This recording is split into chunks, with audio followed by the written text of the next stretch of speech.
Okay, so construction loan versus permanent loan.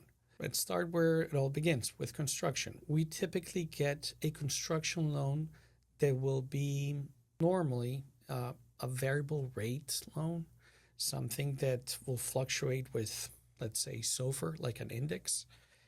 And it's going to be a shorter time loan, like maybe 3 years. You might want to stretch it to 4 years, depending if the deal is something that's going to take longer to build.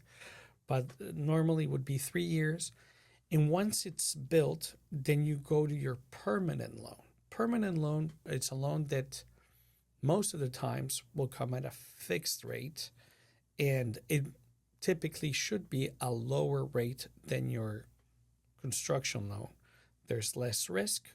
The lender perceives it as less risk.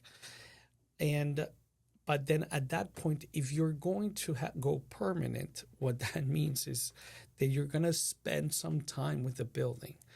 And by doing so, you and the lender both want to have a lock rate so that there's less risk in the transaction as a whole.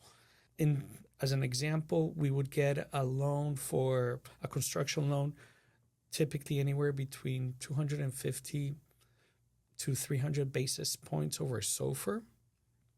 That's nowadays anywhere like 7.5% interest rate.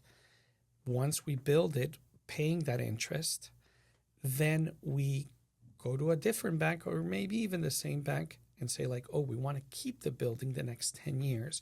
Give us a permanent loan. And that rate can be anywhere between 6.5, 6.7, or if we go the Fannie Mae or Freddie route, it can be as low as 5.6 right now. So there's those type of loans. You're typically going to be needing both.